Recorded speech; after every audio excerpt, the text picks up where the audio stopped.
நாட்டின் 77வது குடியரசு தின விழாவை முன்னிட்டு புதுப்பள்ளிவாசல்ல காலையில கொடியேற்றும் நிகழ்ச்சிக்காக எல்லாத்தையும் ரெடி பண்ணியாச்சு. தேசிய கொடியில பூவெல்லாம் வச்சு அதையும் ரெடி பண்ணி கம்பத்துல கட்டி ரெடியா வச்சாச்சு. மதரசா அப்துல் ரஹீம் மாணவர்களும் வந்துட்டாங்க. அவங்கள எல்லாத்தையும் அந்த உஸ்தாதுமார்கள் ரெடி பண்ணி தயாரா நிக்க வச்சுட்டாங்க.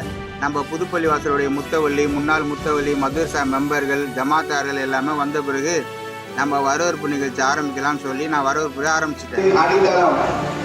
நாட்டுப்பற்று நபிகள் நாயகம் ஸல்லல்லாஹு அலைஹி வஸல்லம் அவர்கள் மக்காவை விட்டு மதீனாவுக்கு நம்ம வரவேற்பு நிகழ்ச்சி முடிஞ்ச பிறகு உறுதிமொழி ஏற்றப்பட்டது. உறுதிமொழிக்கு பிறகு தேசிய கொடிய லால்பேட்டை முஸ்லிம் ஜமாத்துடைய கௌரவ தலைவர் அவர்கள் ஏற்றி வச்சாங்க.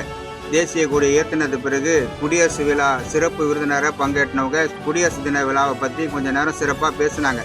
அதுக்கப்புறம் தேசிய கீதம் பாடப்பட்டு ஜமாத்தார்கள் எல்லாத்துக்குமே நம்ம இனிப்பு வழங்கப்பட்டது. லால்பேட்டை ஊராட்சி ஒன்றிய நடுநிலை பள்ளியில் நம்மளுக்கு குடியரசு விழாவுக்கு அழைப்பு கொடுத்துருந்தாங்க. அந்த ஸ்கூல்லையும் போய் நம்ம கலந்துக்கிட்டோம். அங்கே உள்ள தலைமை ஆசிரியர் தேசிய கொடியை ஏற்றி வச்சு எல்லாமே ஒரு சிறப்பாக நல்ல கருத்துக்களை வழங்கினாங்க.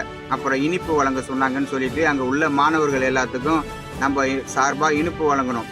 அதை முடிச்சுட்டு லால்பேட்டை காகிதமில்லை சாலை ஆட்டோ ஓட்டுநர் சங்கம் நமக்கு அங்கே அழைப்பு கொடுத்துருந்தாங்க. அங்கேயும் பங்கேற்று இந்த நாள் இதே நாளாகவே இந்த நிகழ்ச்சி எல்லாத்தையும்